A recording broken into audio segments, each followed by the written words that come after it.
It's about time I went back to my roots. JJK Season 3 is finally here. Now, my expectations?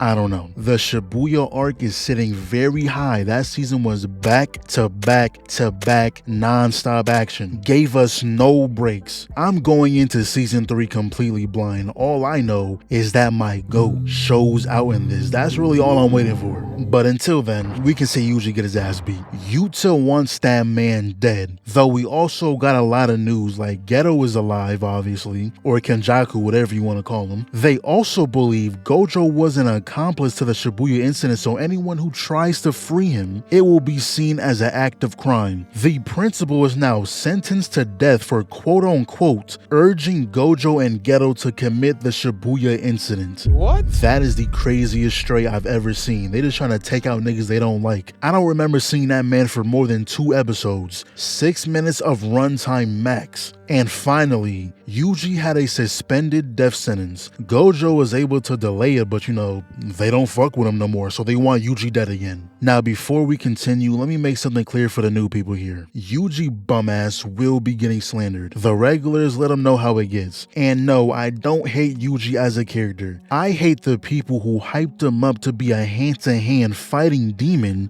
just for him to get his ass beat in the bathroom stalls.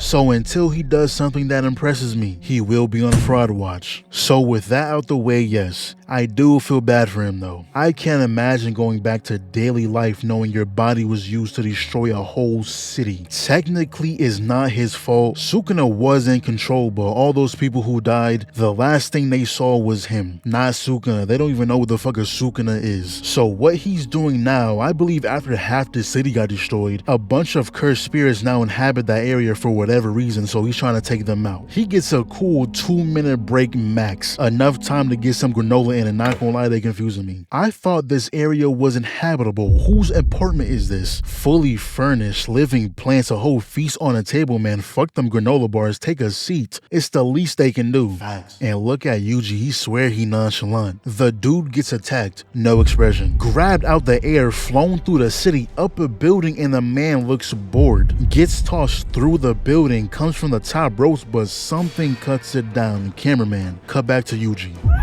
That boy was trying to make it quick. No introduction, no nothing. Try to end it immediately. And then we see this bitch ass nigga. And I'm only calling him a bitch ass nigga because he was talking crazy about Maki. Maki disrespect will not be tolerated. But apparently this guy's the next head of the Zenin clan. And he happened to mention Toji and they all tweaked out. I don't know if it's on some Voldemort don't say his name type thing, or if it's on a respect thing, don't talk bad on his name. But these three are here because the head of the Zenin clan has just passed away. Don't know how he even lasted this long. Jogo burnt that man in every direction. But with his death, he had a will, and this man was here to deliver the message. It pretty much said that Naoya, the bitch ass nigga, will be the new head of the Zenin clan. However, if for any reason Gojo dies or loses his will or abilities, the vow with Toji will be honored. Megumi will be taken in by the Zenin clan and made the new leader. Now hearing that, of course he was gonna act up. Imagine your spot being taken by Megumi of all people, and I'm not even a Megumi hater, I just know he ass. So this lady tells him that Megumi's on a Yuji search mission somewhere in Tokyo. Naoya said, I bet I'ma pull up, kill him and Yuji. And speaking of him, right now he's chilling with Choso. It's still weird to me how these two are related. When are we gonna get the full explanation, cause y'all family tree is disgusting. 3 of y'all got the good genes, the other 2 got hoed. But they're working together, clearing the curses in this area, and not gonna lie, Yuji looking kinda cool out there. I can't even hate right now. Keep this up and you might get off fraud watch. Also, Choso, calm down with all that glaze talking about some flawless curse energy manipulation, extraordinary physical strength. Truly the king of curses. Hey, shot rise. That's not his title, buddy. If you're gonna glaze within reason. Let's not go overboard now. But look who shows up. And not gonna lie, I seen this on Twitter. I don't fuck with the nigga, but he kinda clean with it. Backhands that boy. Choso comes running in, flash steps behind, starts comboing his shit, steps on the foot, using one hand to fix his hair while the other whoops his ass. Nah. I'm actually hoping he don't lose right here. It's too early for him to be out of the picture already. But he dodges Choso, kick to the back of the head. Yuji throws a rock, and that rock is equivalent to a 50 cal. He had to dodge that. But that's when he arrives. For a second, he thought it was Gojo, but it was something more unsettling.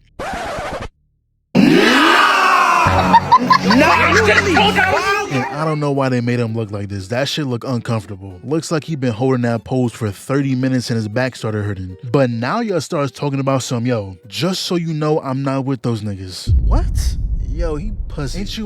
Ain't you friends with Maki? Yeah, I'm her cousin, you know what I'm saying? We really go way back. Your name's Yuta, right? She talks about you. Meanwhile, Choso is telling Yuji to skedaddle. I can hold off the blonde one, but Yuta, I'm not even gonna try. I figure he's the same type as Gojo. You fight him, you die. And I was sitting here thinking they was gonna go into full detail explaining what same type meant. Nah, he just said those two are like that. But yeah, that was a plan. Choso fights Naoya, and Yuji just needs to try and survive. So that's when we cut back to this scene. We see Yuji dodging his attacks, and the thing with Yuta, he is the complete opposite of Yuji. Yuji has more strength and cursed energy, while Yuta has way more cursed energy than strength. He even has more than Gojo, but don't think too much about that last statement. At the end of the day, Gojo is Gojo. That don't mean Yuta can beat him. So he turns around, hops through the Hummer, finds a conveniently placed knife, imbued it with cursed energy, blocks the blade. This knee finna hurt.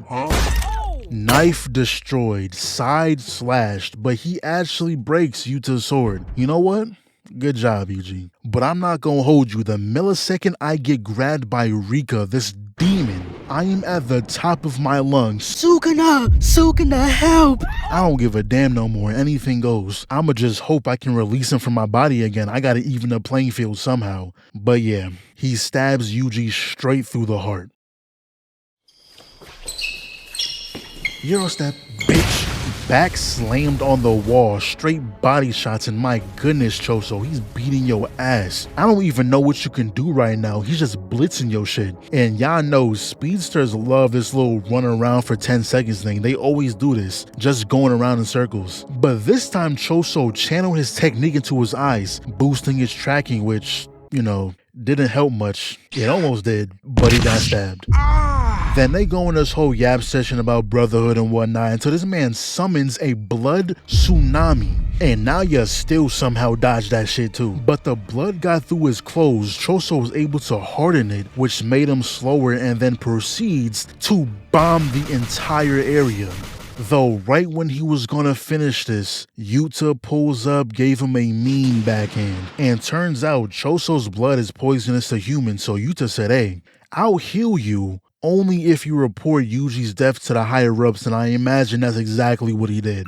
Then we get a flashback of Granddad talking to Yuji's pops, and he was like, yo, stop fucking with that girl. What? She's bad news. And taking one glance at this dude, he already pisses me off. He don't give a damn about anything he gotta say. But then the girl walks in the room, and you see the marks on her forehead. Yeah, that's Kenjaku. Now question, did Kenjaku take over her body before or after the deed was done? What do you mean by that? Cause babies don't just spawn in the stomach. Anyways, we cut back to Yuji, and turns out he's alive. Gojo actually came to Yuta a few months back, asking him to look after Yuji if anything was to happen to him. So he had to put on an act to make it seem like he really wanted him dead. And when he stabbed him in the heart earlier, he immediately healed it. But that's when Megumi comes through and tells us that Kenjaku has arranged a fight to the death between those who possess cursed energy, the Culling Game. And his stepsister has been dragged into this. And they do give us all the rules for the Culling Games. You know, I'm gonna just put it on the screen, pause if you want to read it, because I'm not gonna remember all that. I'm sure when a specific rule is relevant, they're gonna explain it again. So Yuji agrees to help, and the first thing on the agenda is to speak with Tengen, ask how to unseal Gojo, and what Kenjaku's objective is. But fuck all that, look at my goat.